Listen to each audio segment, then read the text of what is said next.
Bienvenue chers apprenants, ravis de vous retrouver comme tous les matins dans la salle des profs de la télévision Futur Média. Merci à vous, merci d'être au rendez-vous, merci d'être si patient, si studieux, si déterminé à nous aider à maintenir ce contact école-élève, ce contact école-enseignant et plutôt élève-enseignant, et cela grâce à votre émission La salle des profs de la télévision Futur Média que vous suivez sur la TFM du lundi au vendredi. Et dans cette salle des profs depuis le début, je suis toujours avec Dr Massamba, que je retrouve avec un réel plaisir, un immense plaisir grâce à la magie de la technologie chez lui, à la maison, pour échanger. Docteur, bonjour, bienvenue, ravi de vous retrouver. Bonjour Astou, un plaisir partagé, et je suis très heureux de rentrer encore dans la salle des professeurs ce matin. Ce qui me change un peu de la maison et du double confinement, comme je le dis. Mais on commence à s'y habituer et on trouve du plaisir à chaque fois à reprendre contact avec vous, à reprendre contact avec les collègues, les valeureux collègues, les brillants collègues qui viennent nous donner un coup de main, et à retrouver contact aussi avec les élèves, avec toute l'équipe technique de la TFM. Et je voudrais encore une fois remercier la Fondation Youssou N'Dour, remercier les équipes techniques de la TFM pour le brio et l'engagement, et leur dire que nous, enseignants, nous leur revaudrons ceci pour la vie.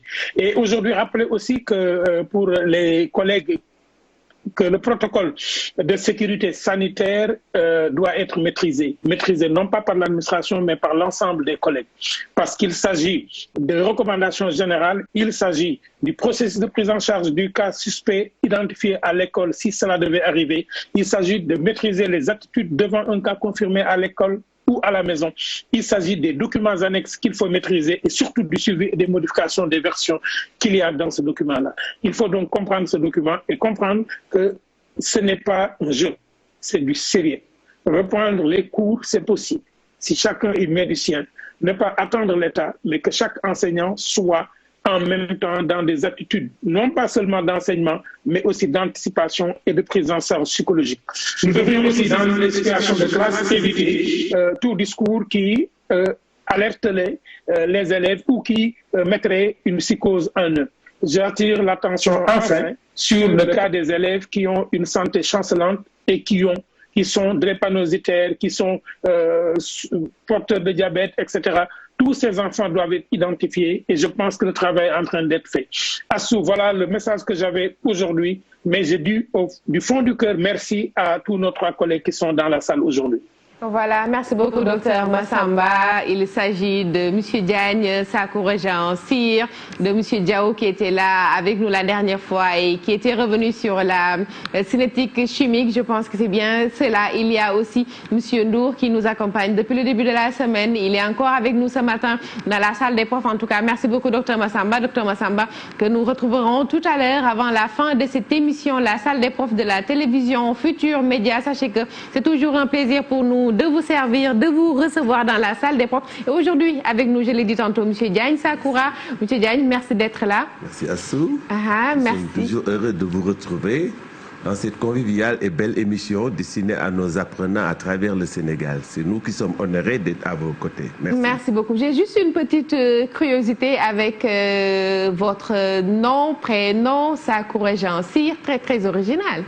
Je m'appelle Ansi, mon homonyme c'est Sakura et le Cyr c'est l'ancêtre fondateur de la famille. Donc dans la famille, on a tous Cyr, même mes enfants, Marie Cyr Diagne, Fatoumata Cyr Diagne, et mon grand-père c'est Amadou Diagne Cyr. Il habitait Khombol, donc Cyr c'est dans les familles. Voilà. D'accord, merci beaucoup. Cyr, Amadou Diagne Cyr, comme ça. Merci beaucoup, M. Sakoura Jean Cyr Diagne, c'est bien ça. Merci beaucoup. Nous sommes aussi avec M. Ndour qui, je le disais tantôt, est avec nous depuis le début de la semaine dans la salle des profs. Il est là pour les tout petits.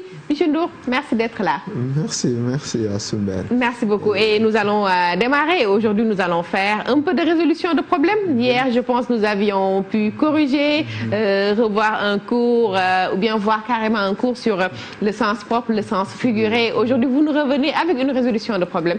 À vous le tableau. Je vais en profiter pour rejoindre la chaise de l'élève dans la salle des profs de la télévision Futur Média. Voilà. Merci beaucoup et aussi dire très bon courage à tous les enfants, à tous les apprenants qui vont retourner à l'école normalement le 2 juin prochain. Très très bon courage. C'est vrai que c'est pas facile, ça va pas être facile ni pour l'apprenant, ni pour l'enseignant, ni pour le parent, mais c'est un défi à relever et ensemble, je pense, c'est bien possible, Inch'Allah. Absolument. Et ça se fera. Vous pouvez faire confiance à nos collègues. Je vous fais entièrement confiance. Voilà. Bien, nous allons démarrer le cours, chers élèves. Alors, heureux de vous retrouver. Voilà. Et cette fois-ci, nous allons passer à une leçon de résolution de problèmes. Mais je crois qu'auparavant, il va falloir qu'on corrige l'exercice qu'on avait donné sur le vocabulaire qui portait sur sens figure et sens propre, n'est-ce pas? Alors, quand on aura terminé la correction, et automatiquement, on pourra enchaîner vers la résolution de problèmes. C'est comme vous voulez. Vous Voilà. êtes le roi. Voilà. Déroulez à votre guise. Merci bien. Bien, on revient à notre exercice alors. Bien, je reviens ici. Vocabulaire, bien sûr. Voilà. Alors, l'exercice est là, que je vous avais donné à faire. Alors, j'espère que vous l'avez fait et bien fait. Voilà. Avec l'accompagnement de vos parents, bien sûr, mais qu'ils ne le fassent pas à votre place. Hein? Voilà. Essayez de le faire quand même. Ils peuvent vous aider, mais pas le faire à votre place. Voilà. Sinon, ça ne servirait à rien. OK? Bien. Alors, la première phrase, donc, on avait Sadio Mané est devenu riche. J'ai réduit un peu l'écran. Bien. Deuxième, Ngagne fait des kilomètres pour se procurer de pain riche. Alors, il faudrait voir ici riche et là riche. Est-ce que riche ici est au sens propre ou bien au sens figuré? C'est simple, il nous faut voir riche c'est quoi? C'est avoir de l'argent, ok? Bien. Est-ce qu'on dira Sadio Mané, voilà, est devenu riche, a de l'argent, ou bien, voilà. Vous voyez, Ngagne fait des kilomètres pour se procurer du pain qui a de l'argent. Bon, je sais pas. Donc, ici, riche est au sens propre, alors que ici, riche est au sens, oui, figuré. Donc, le premier riche est au sens propre, le second est au sens figuré. Très bien. On va passer maintenant à la phrase numéro 3.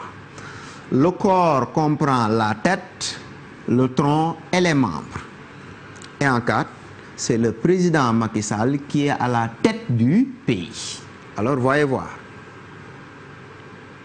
Tête, c'est ça. Alors, quand on dit le corps comprend la tête, le tronc et les membres, est-ce qu'on parle de cette tête? Oui. Donc ici, encore tête, on est au sens propre. C'est le président Macky Sall,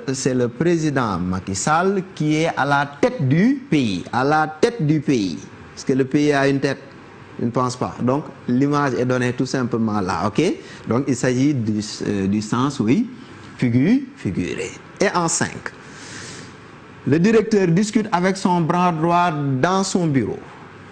6. Le directeur porte une belle montre en or à son bras droit.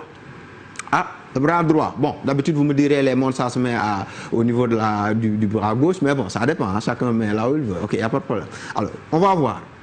Le directeur discute avec son bras droit. Il discute comme ça, avec son bras droit, dans son bureau. Non, il n'est pas fou pour le faire. Certainement, là, on l'a utilisé par image, au sens figuré, pour montrer qu'il est très proche de lui. Hein, voilà. Le bras droit est très proche de toi, ok? Très bien. Alors, le directeur porte une belle montre en or à son bras droit, bien sûr. Alors là, on est au sens propre. Donc, voilà, sens figuré, et là aussi, sens propre, n'est-ce pas? Alors, vous pouvez trouver d'autres exercices de ce genre. Voilà, prendre un mot, n'importe lequel, et essayer d'avoir son sens propre et ses sens figurés. Je dis, on peut avoir plusieurs sens figurés. Voilà, on ne se limite pas à un seul sens figuré, n'est-ce pas? Voilà. Donc voilà, Assou. Je crois que si on a les élèves ont compris, je pense bien. Je pense que vous avez bien compris. Voilà, bien sûr. Alors, bien, on va passer maintenant à notre leçon de résolution de problèmes, sans tarder, ok? Voilà, je reviens. Très bien. Alors, bien. On a notre problème ici. Ton père achète un terrain en forme de trapèze dont voici les dimensions. Grande base, 35 mètres. Petite base, 10 mètres de moins que la grande base. Hauteur 20 mètres. Le terrain a coûté 800 000 francs l'art. Quel est son prix total? Voilà la situation. Alors, la situation étant ici, voici comment un élève a résolu. Voilà comment il a résolu. Qu'est-ce qu'il a fait?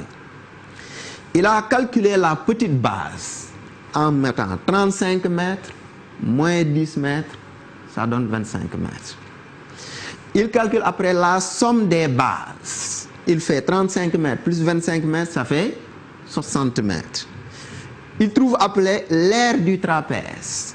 Il fait 60 mètres multiplié par 20 mètres, ça lui donne 1200 mètres carrés.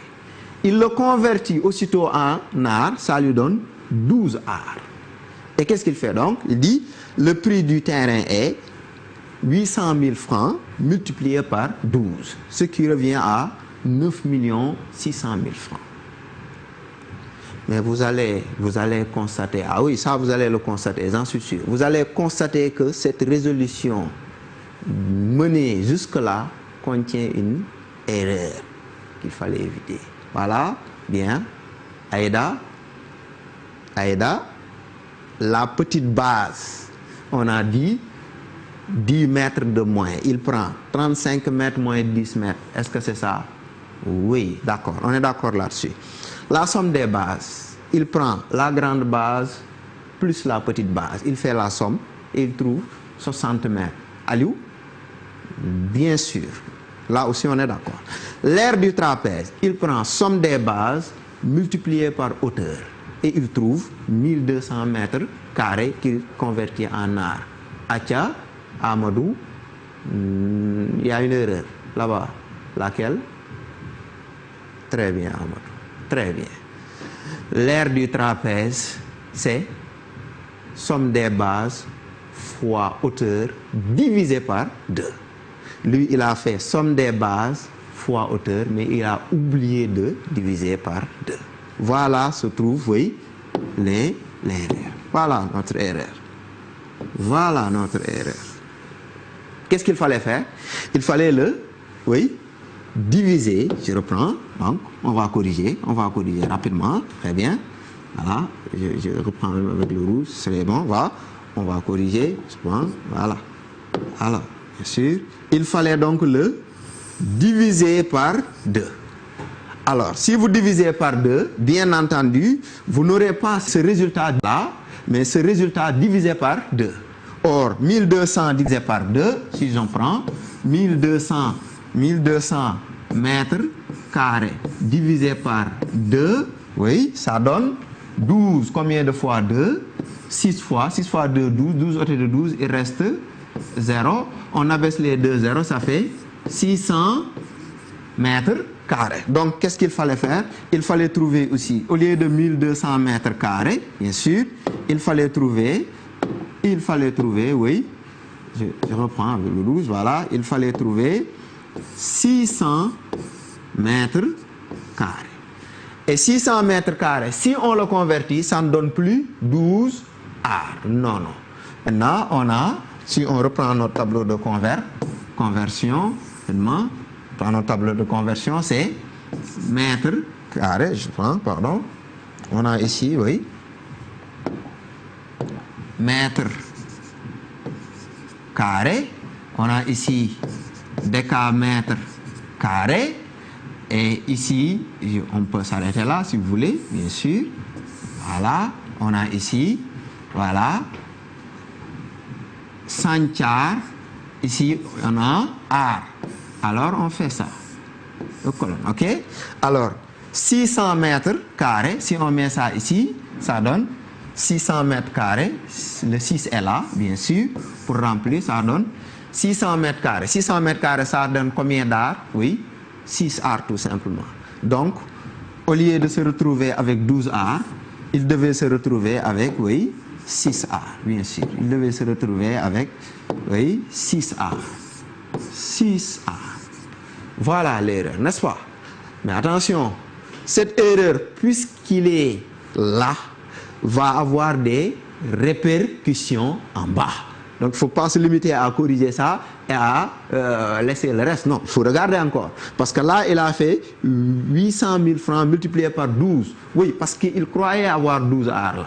Alors qu'en réalité, c'est 6 A. Donc, il va falloir corriger ici. Alors, pour corriger, on va corriger, on va mettre, donc, on ne va pas multiplier par 12, on va multiplier par 6, bien sûr.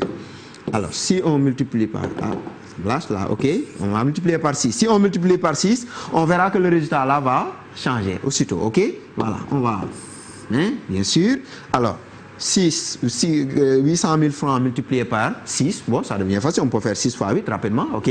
6 fois 8, ça donne, 6 fois 8, ça donne 48. On ajoute le nombre de zéros, ça fait 5 zéros, on met 1, 2, 3, 4, 5. Voilà, on peut séparer par des points pour mieux lire. Ça donne 4 800 000 francs. Donc, voyez l'erreur, vous l'avez bien détecté, très bien, et vous avez bien corrigé. Donc, voilà ce qui correspond à la situation numéro 1, n'est-ce pas? Donc, voilà, vous l'avez bien mené, hein? On corrige. Donc, on va passer à la situation numéro 2, très rapidement, ok? Bien. Alors, on va y aller.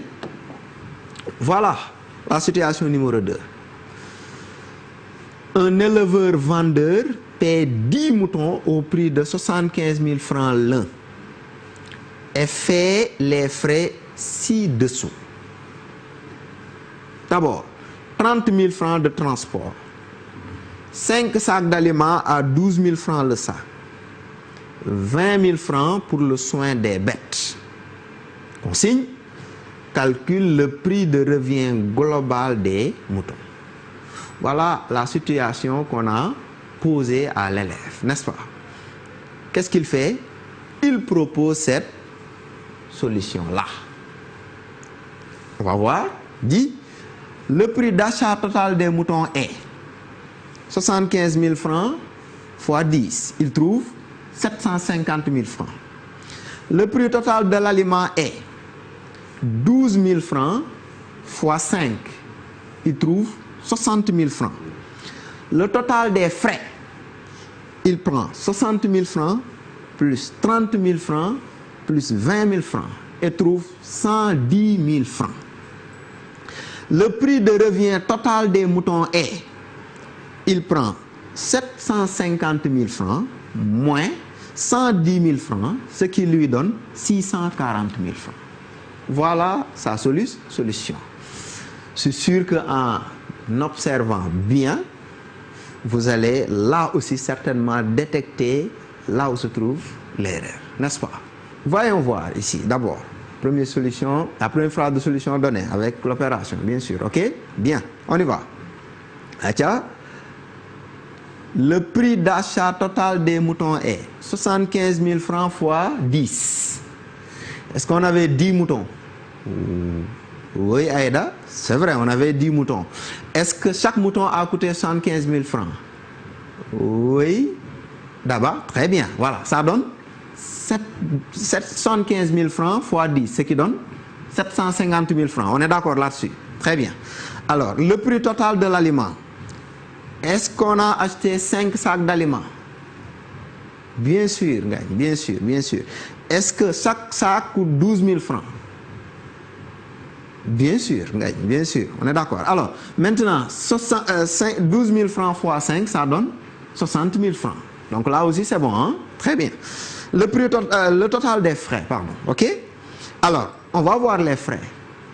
Les frais, c'est les frais et les dépenses qu'on a effectuées en dehors du prix d'achat total, hein, que nous venons de calculer, d'accord, hein? Bien sûr. Alors, il y a les frais pour l'aliment, bien sûr, 60 000 francs. Il y a les frais pour les soins des bêtes, 20 000 francs. Il y a le frais de transport, 30 000 francs.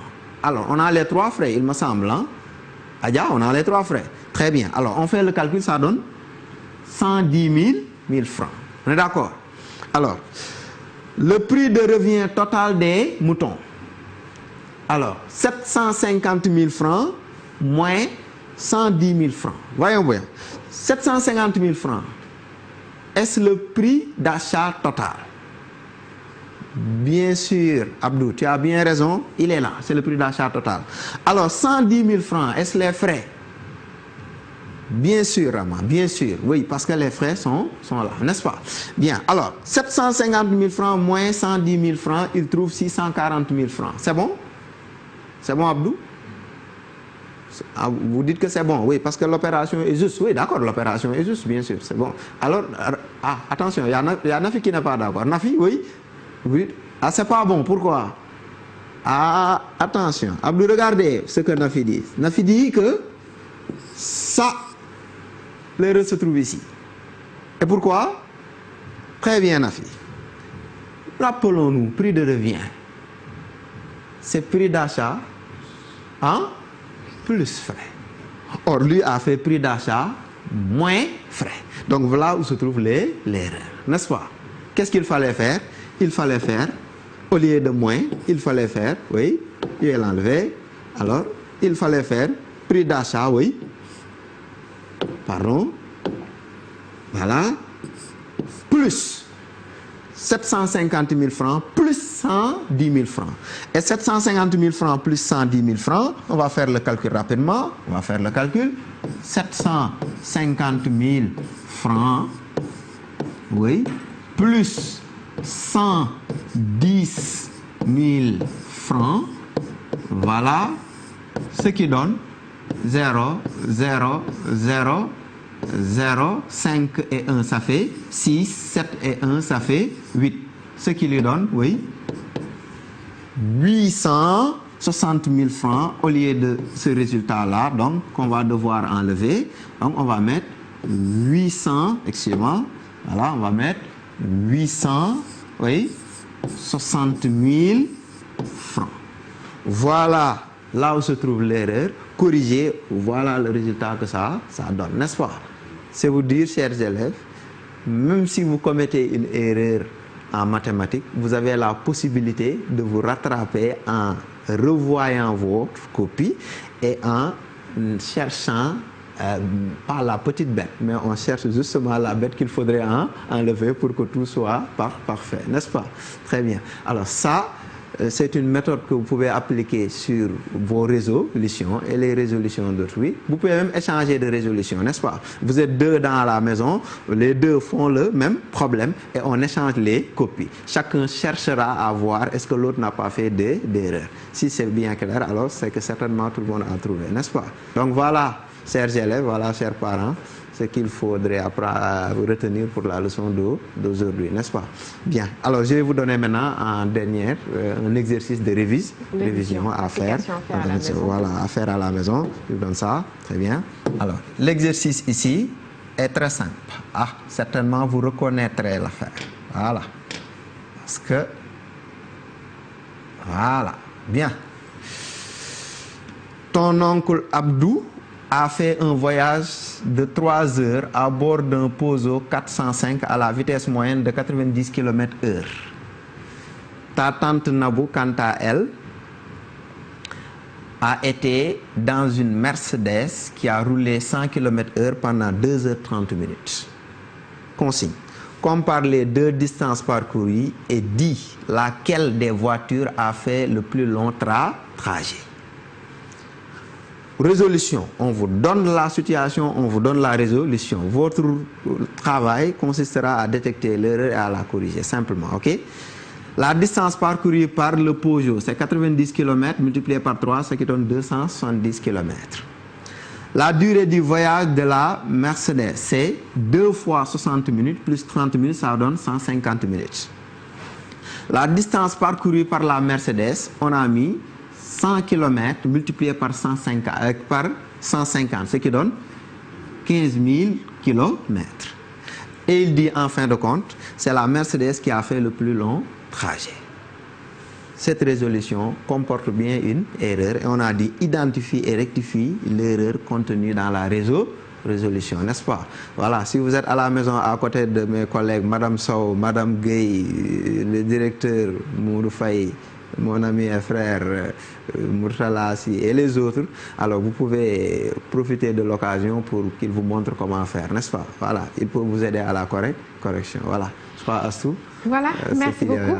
Beaucoup plus de vigilance pour avoir carrément le même résultat final. Les élèves le font toujours parce que d'habitude quand on sortait, c'était quoi? Le résultat final, l'autre trouvé. C'était la fameuse phrase qui revenait souvent. Merci beaucoup, Monsieur Ndour. Merci beaucoup. Merci pour tout, cher petit. Encore une fois, je vais devoir me répéter. J'espère que vous avez pris bonne note. J'espère que vous avez retenu les règles, que ça soit pour l'orthographe, tout ce qui tourne autour de la conjugaison. Et aujourd'hui aussi, vous avez pu réviser avec la correction de l'exercice sur le sens des mots, le sens propre, le sens figuré, le sens propre. Rappelez que c'est le sens premier, c'est le sens courant, c'est le sens concret du mot. Et pour le sens figuré, c'est le sens imagé du mot. Je pense que c'est bien ça. Et aussi essayer de retenir les règles, les formules sur prix de revient égale prix d'achat plus frais, bénéfice égale prix de vente moins c'est bien prix de vente moins prix d'achat. C'est bien ça, bénéfice. Prix de vente, moins prix de revient. Moins prix de revient, d'accord. S'il n'y a pas de frais. D'accord. Parce qu'on parle de prix de revient quand il y a frais. Quand il y a frais, on parle de prix de revient. D'accord. Quand il n'y a pas de frais, on parle tout simplement de prix d'achat. D'accord, d'accord. C'est bon à préciser. Vous prenez le prix de vente, vous enlevez le prix de revient, vous obtenez les bénéfices. Merci beaucoup. Voilà, merci pour les explications. En tout cas, n'écoutez pas tout ce que dit Astou. Parfois, elle raconte du n'importe quoi sur le plateau. Mais heureusement que les enseignants sont là pour corriger. C'est très, très important. Vous me permettrez de faire un petit coucou à mes élèves de Sindia. Sindia. Là où je suis actuellement. Mais de Guinaw Rail, de Thiaroye, de Pikine, là par où je suis passé. Et certainement, j'aurais beaucoup après à recevoir des messages ou autres, mais quand même, je ne les ai pas oubliés. C'est la nature de l'émission qui est comme ça. Merci beaucoup, merci beaucoup. Merci voilà. En tout cas, nous sommes dans la salle des profs de la télévision Futur Média, une émission qui est là pour accompagner les élèves, maintenir ce contact entre école, élèves, maintenir ce contact entre élèves, enseignants. C'est très, très important pour nous sur la télévision Futur Média, la TFM. Et maintenant, nous allons accueillir Monsieur Diaw. Il était là lui aussi la dernière fois. Il était revenu sur les nombres complexes et j'avais pu retenir qu'il y avait 3 formes d'écriture: exponentielle, algébrique et trigonométrique. Monsieur Diaw, merci d'être là. Bonjour.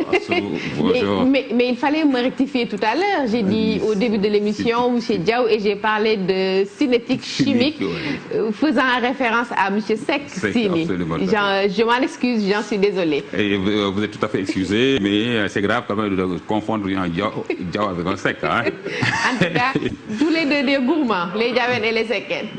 Hein? Les Diawen et les Seken. Oui. Tous les deux des gourmands. Ah non, pas du tout. Parce que je suis du côté du gay. Du doyen gay. Oui. Ah non, là, je comprends. Bonjour, chers téléspectateurs de TFM. Bonjour, chers élèves. Je suis très heureux de retrouver Asumben dans la salle des professeurs pour faire avec vous des leçons. C'est une continuité d'ailleurs de ce que nous avons fait la fois passée sur les nombres complexes. Aujourd'hui, on va passer à l'application.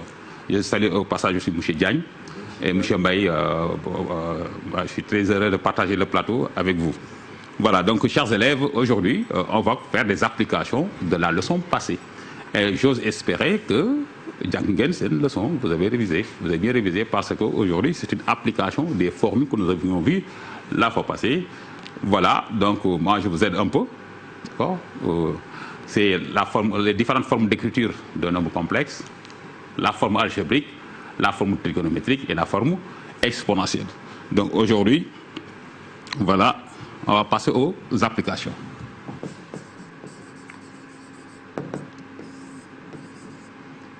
Z égale racine de 2 moins 1 moins I racine de 2 plus 1. Le tout au carré. Alors consigne aussi écrit Z sous forme trigonométrique puis sous forme exponentielle. Ici, vous allez me dire, on va faire comme tout à l'heure, on va calculer. On va appliquer les propriétés opératoires. Mais attention, ce nombre-là n'est pas un nombre remarquable. Donc, vous n'allez pas utiliser les propriétés opératoires algébriques du module ou d'argument pour écrire ce nombre complexe sous forme trigonométrique. Non. Vous utilisez les propriétés opératoires algébriques du module ou d'un argument lorsque le nombre qui est là élevé à la puissance est un nombre remarquable. Ou bien si c'est le nombre remarquable qu'on a écrit sous forme de produit. Mais ici, ce n'est pas possible. Qu'est-ce qu'il faut faire? Qu'est-ce qu'il faut faire ici? Il faut faire ce que Lick avait dit tout à l'heure, il faut développer. Parce que c'est un cas. Quand vous développez, vous avez obtenu ceci, Z égale A moins B au carré. Donc ça fait A moins IB plus IB au carré, ça fait A au carré moins B carré. Donc ça fait racine de 2 moins 1. Et ça, racine de 2 moins 1. On va trouver ici moins 2. Et vous allez avoir moins 2i. Voilà, si vous développez. Voilà ce que vous allez avoir. Et là, vous obtenez la forme algébrique du coup. Et qu'est-ce qu'il faut faire? Vous calculez le module de Z. Vous allez trouver 2 racines de 2. Vous calculez un argument de Z. Un argument de Z égale à argument de moins 2 moins 2i. Ceci égale à argument de moins 2 facteur de 1 plus i. Et voilà, les gars, un nombre remarquable apparaît. Argument de moins 2 et argument d'un produit égale à la somme des arguments. Argument d'un produit. Donc, c'est argument de moins 2 qui est un nombre réel négatif. Son argument est égal à pi. Donc, ceci est égal à pi. Et 1 plus i, un nombre remarquable, son argument est égal à pi sur 4. Et pi plus pi sur 4, ça fait 5 pi sur 4. Et là, un argument, c'est 5 pi sur 4 modulo 2 pi. Ou bien vous prenez moins 3 pi sur 4 modulo 2 pi. C'est la même chose. Vous prenez ça, une mesure principale de 5 pi sur 4. Donc, vous avez le module, vous avez l'argument, et chers élèves, vous utilisez la formule qui est là, ou bien les formules qui sont là pour écrire le nombre complexe sous forme exponentielle et sous forme trigonométrique. Alors, d'accord? Donc, j'ose espérer que vous allez consolider ce que vous avez déjà appris et faire des exercices. Choisissez des nombres complexes, prenez les documents et travaillez avec ça. Donc, qu'Allah subhanahu wa ta'ala vous bénisse et porte chers élèves et que vous donne le baccalauréat 2020. J'espère qu'on va le faire, Inch'Allah. Amin. Par la grâce du prophète Mohammed sallallahu alayhi wa sallam. Prions pour, c'est encore possible. Comme on dit en Wolof, yàlla moom dara tëwu ko. Merci beaucoup, M. Diaw. Merci beaucoup, Assou. Merci beaucoup. Merci beaucoup. Merci. Voilà, merci beaucoup, M. Diaw, et au plaisir de vous retrouver. En attendant, tout de suite, nous retrouvons M.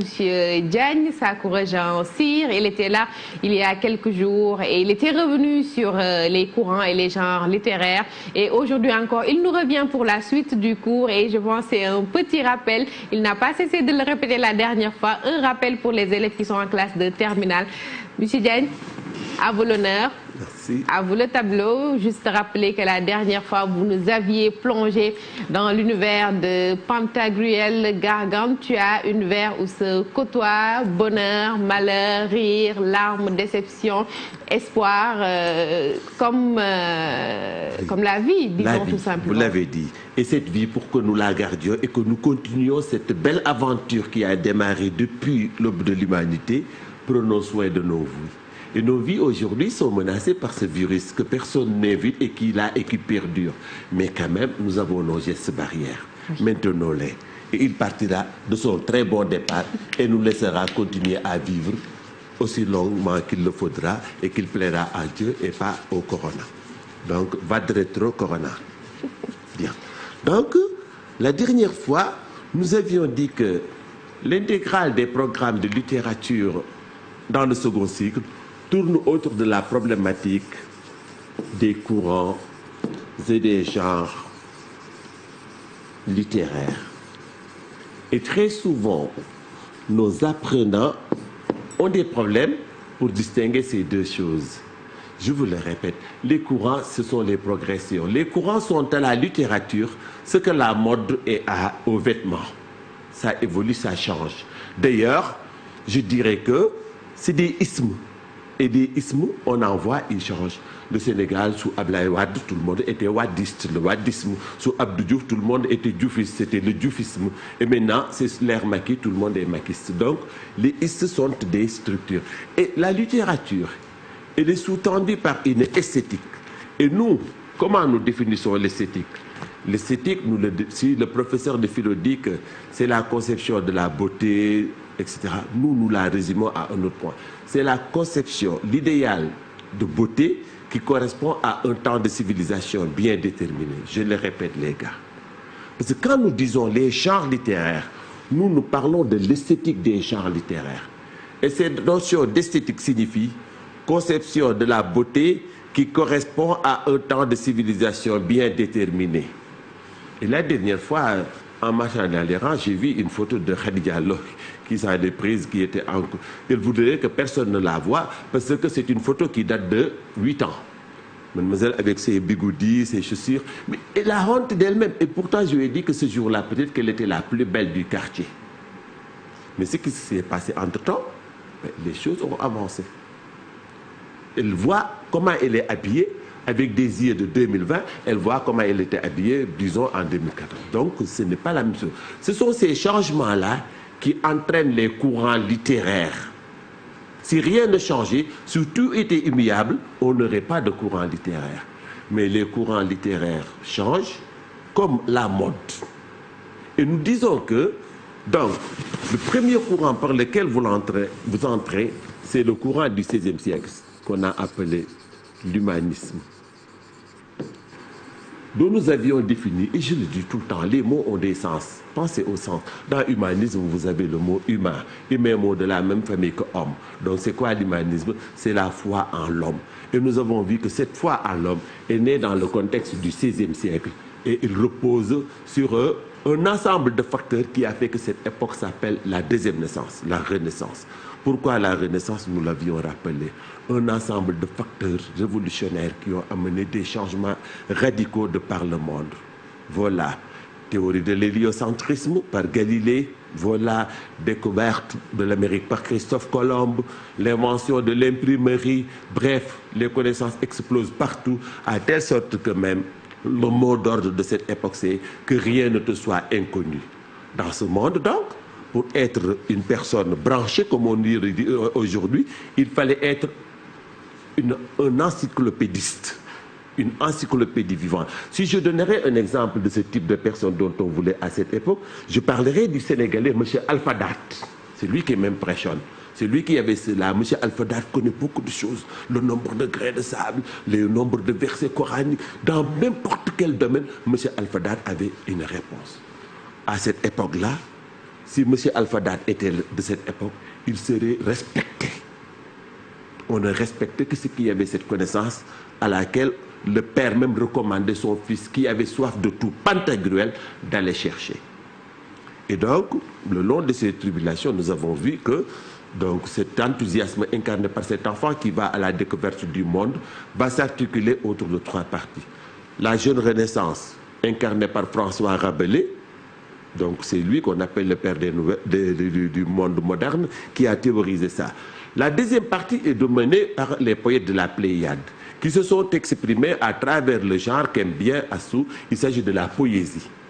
La Pléiade, voilà, c'est 7 poètes en référence à une constellation de 7 étoiles, dont les plus célèbres sont, vous les connaissez, allez dites-le, c'est bien Ronsard, Joachim Dubélé, tout le monde connaît le poème Heureux qui comme Ulysse, et c'est le moment où l'on chante la beauté de la femme, mais aussi la fugacité de la vie, voilà, le temps s'en va, pour cela aimons-nous, avant disait Ronsard.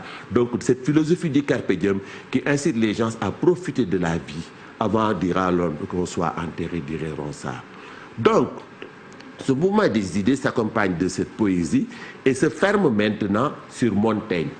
Montaigne qui dit à Pantagruel, c'est bien d'être un monsieur Alpha Date, de connaître beaucoup de choses, mais aussi il faut que cette connaissance-là s'accompagne de discipline, de connaissance, d'expérience et de respect des autres pour répondre en écho même au mot d'ordre de Rabelais. Connaissance n'entre point en âme malveillante et que science sans conscience n'est que ruine de l'âme.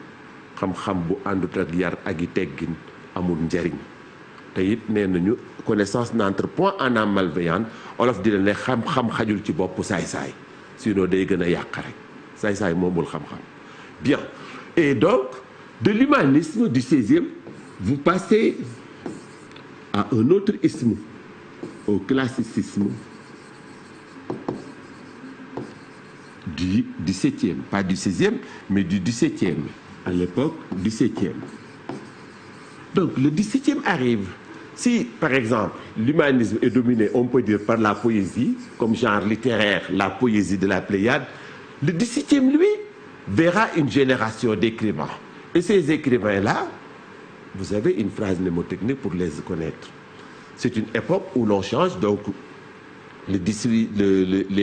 plutôt l'humanisme a terminé et donne à un autre siècle.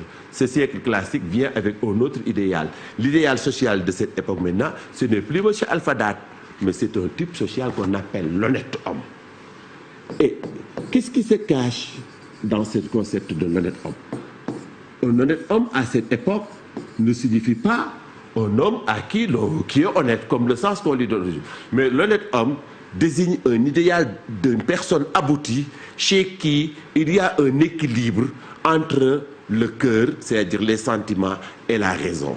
Et un honnête homme, c'est une personne chez qui la raison l'emporte sur les sentiments. Et d'ailleurs, toute la littérature de l'époque tourne autour du façonnage de cet honnête homme. Et rappelez-vous, les écrivains de cette époque, allez, tu les connais, tu avais une phrase mnémotechnique pour se les rappeler.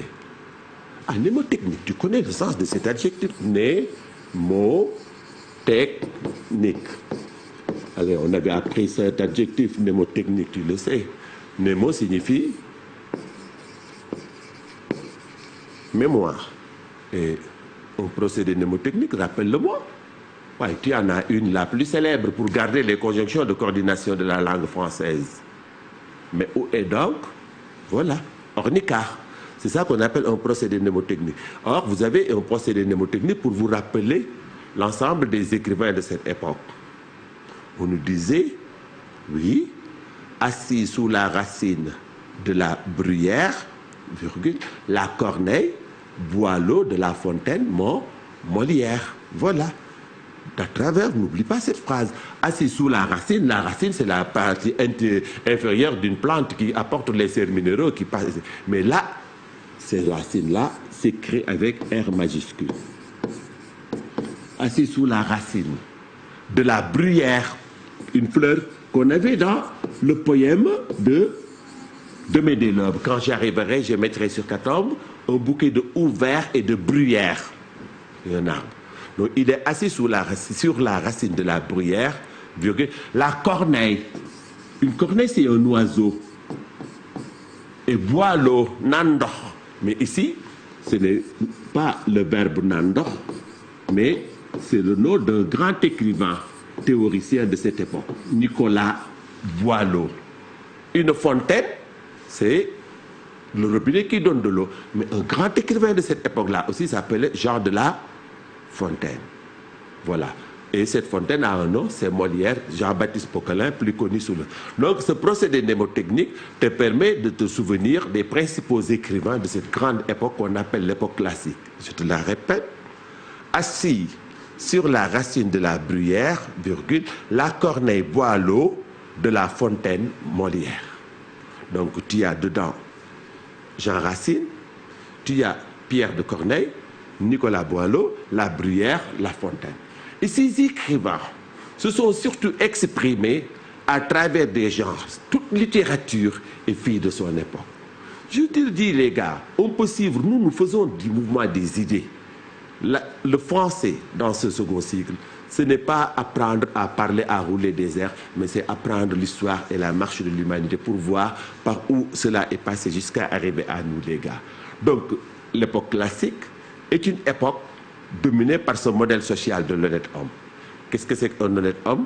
Un honnête homme dans cette époque, c'est une personne chez qui la raison l'emporte tout le temps sur les sentiments. Et n'oubliez pas que aussi c'est le siècle de Descartes, c'est le cartésien, c'est l'époque du penseur chrétien, Pascal, mais aussi c'est l'époque de Malherbe, c'est aussi l'époque même de la naissance de l'Académie française, qui codifie la langue, qui l'organise. C'est l'époque où c'est l'ordre qui règne.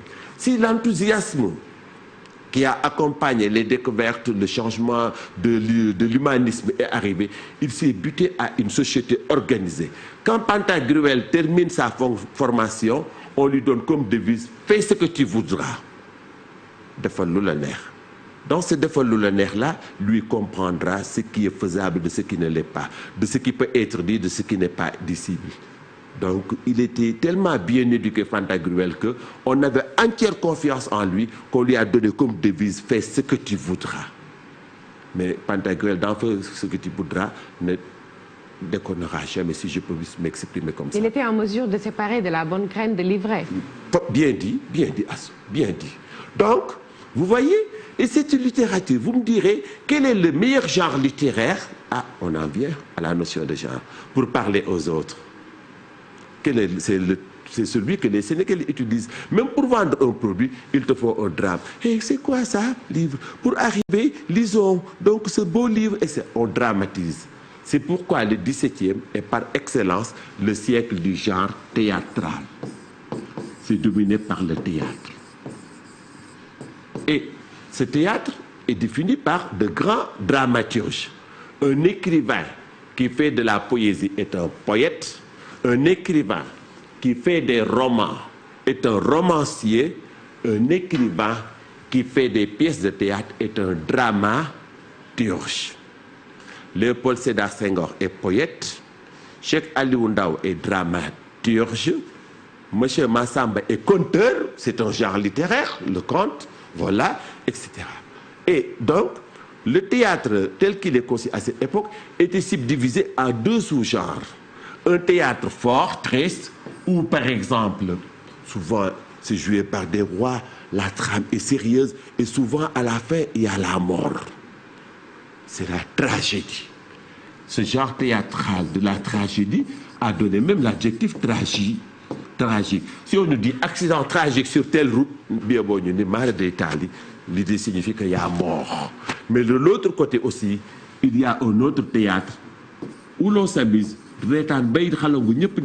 qu'on appelle la comédie, avec son phénomène de happy end.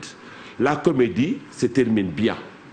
On est heureux, les amoureux se marient, les méchants sont punis, les gentils sont récompensés, tout le monde est heureux. C'est ce qu'on appelle une fin heureuse, une happy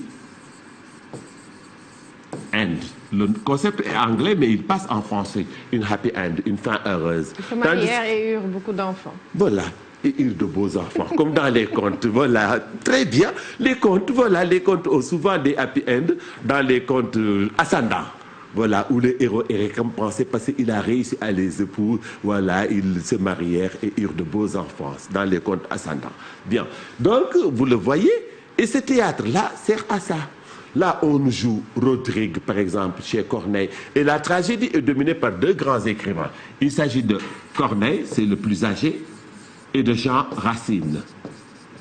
Tandis que la comédie, elle est dominée par Molière. Les femmes savantes, Tartuffe, le malade imaginaire, etc. Et regardez par exemple dans les tragédies de Corneille. Tout le temps, d'ailleurs, il nous a laissé ce concept de, quand on parle de Corneille, on dit le dilemme cornélien. Qu'est-ce que c'est qu'un dilemme? C'est comme celui qui est arrivé à Pantagruel, quand il voit sa femme morte, de l'autre son enfant qui est né et qui se demande, faut-il pleurer ou bien faut-il remercier Dieu de bonheur de m'avoir donné un si bel enfant, ou bien faut-il pleurer d'avoir perdu ma belle femme? Mais est-il que chez Corneille, par exemple, on parle de dilemme, parce que Corneille place tout le temps ses héros dans une situation de choix. Regardez, prenons sa pièce la plus célèbre, le Cid. Rodrigue, un garçon qui aime une fille très belle, sommairement, qui s'appelle Chimène. Il était sur le point de se marier quand un incident survint entre le père de Rodrigue et le père de Chimène. Le père de Chimène, beaucoup plus jeune, a fait un affront au père de Rodrigue. Dans cette société, le terme est très fort, toroxal. Et le père de Rodrigue qui vient voir son fils qui sort, comme vous direz aujourd'hui, avec la fille de celui qui lui a fait cet affront, dire que au rage, au désespoir, aux vieillesses ennemies, n'ai-je point vécu que pour vivre? C'est son père qui dit, qu'est-ce qui se passe? Il dit que, ouais, c'est moi ce truc. Rodrigue, as-tu dit cœur? Il dit, oui. Il dit, donc, vous vous rappelez la célèbre gradation. Une gradation, c'est une phrase où l'on sent une croissance dans les mots. Va, cours et vole me venger. Et Rodrigue qui dit que, dans un dilemme, celui qui a fait du mal à mon père, c'est sa fille que j'aime et que je voudrais marier. Mais quand même, si je laisse aussi, mon père vivra dans le déshonneur. Donc il se place dans une situation entre l'amour pour Chimène et l'honneur perdu par mon père, quoi choisir? Mais en tant qu'honnête homme, il va choisir de venger son père en l'enlevant l'honneur, en tuant son goro. Et on se rappelle lui-même qui va donner sa vie à la fille pour qui lui dit, la plus célèbre littérature de la langue française, va, je ne t'ai point. Donc c'est dire que l'humanisme comme la Renaissance sont des périodes étroitement liées. Et ce qui est pertinent, les gars, c'est de voir que chaque époque chérit une personne sur laquelle on doit se mouvoir. Et si, par exemple, l'encyclopédiste, celui qui a la tête pleine, comme M. Alfadad, a dominé au XVIe, sachez que le XVIIIe est dominé par l'honnête homme. Cet honnête homme, c'est une personne qui met au-dessus de lui la raison, au-dessus de ses sentiments, soutenu par de grands écrivains qui insistent sur la morale, comme à travers le théâtre, mais aussi à travers la poésie, comme Jean de La Fontaine, avec ses fables qui tout le temps donnent des leçons de morale. La prochaine fois, nous irons vers le siècle des Lumières, 18e, et vous verrez que tout est facile et nous reviendrons au genre littéraire. D'ici là, révisez bien vos cours et voyez comment cette progression est logique et comment vous tiendrez le bout de fil qui aboutira à vous. Allez les gars, bonne révision et voilà, et très bonne reprise. On est ensemble. Donc je vais devoir attendre encore pour le siècle des Lumières. Vous l'aimez tellement qu'on va vous y amener les yeux fermés, on vous les ouvrira avec Diderot qui dira que désormais les lumières de l'esprit vont éclairer les ténèbres de l'ignorance. Et c'est vous qui avez donné la devise à l'université de Dakar, Lux Mea Lex. La lumière est ma loi. Vive les lumières. Merci beaucoup, monsieur Diagne. C'est toujours un énorme plaisir de vous avoir dans la salle des profs et vous m'avez donné envie de revoir ces grands classiques qui faisaient peur au lycée. C'est l'avare, c'est le malade imaginaire, c'est le Cid et qui parfois faisait très très peur, encore le dire.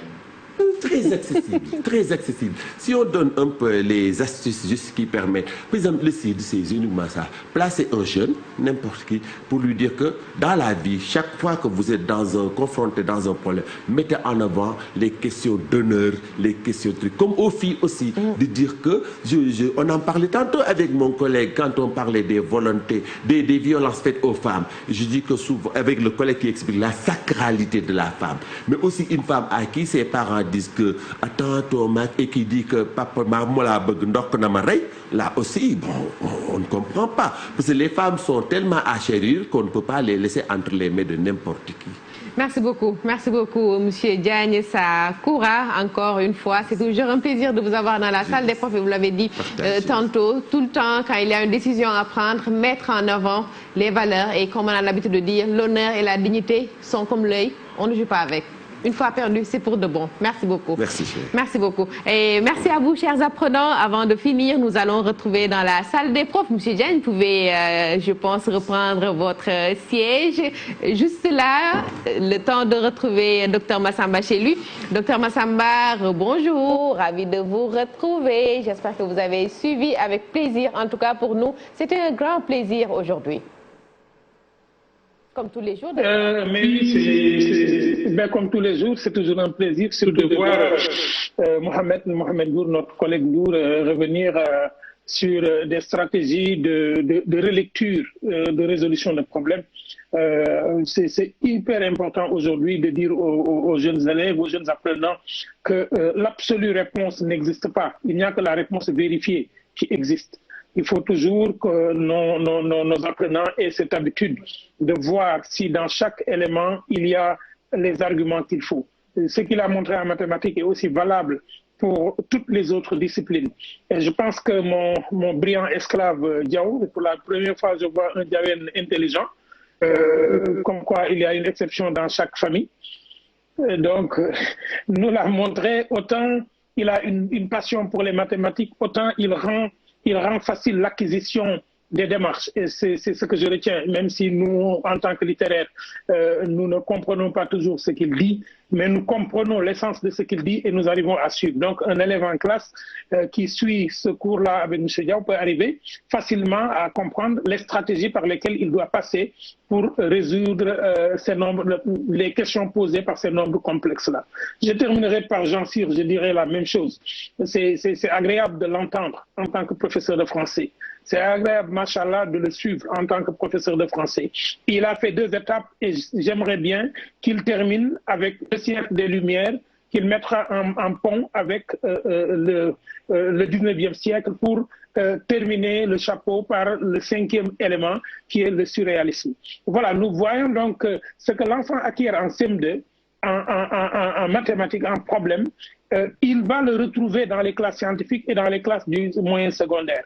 Mais toute cette rigueur ne peut être installée que sur l'acquisition de la langue d'enseignement. Et tous les 3 professeurs, les 3 enseignants ont ceci en commun, ils sont excellents en français. Et quand on est excellent dans la langue avec laquelle on enseigne, on est excellent aussi dans la transmission. Je voudrais les féliciter très sincèrement et remercier l'équipe de coordination, remercier aussi Abdoukhad Mbaye, le professeur et le censeur, et toute l'équipe de Mao, et particulièrement bravo à toi pour la tenue de cette émission.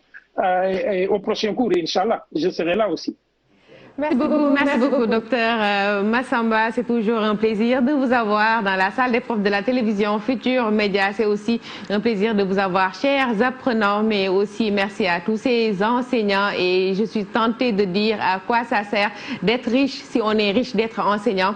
En tout cas, vous avez une richesse énorme. Merci pour tout. Merci aussi pour la générosité, pour l'humanité, pour la disponibilité. En tout cas, nous en tirons énormément profit. Nous en tirons énormément profit dans la salle des profs. En tout cas, mille merci. Merci aussi à l'équipe de production. N'oubliez pas, chers apprenants, surtout, chers petits, votre livre de la semaine. Nous avons choisi un défenseur de la tradition orale, Amadou Ampa Teba. Ici encore, il défend la diversité des valeurs et des traditions africaines. Merci à vous. Merci de nous avoir suivis. Encore une fois, ensemble, nous y arriverons. Merci à tous.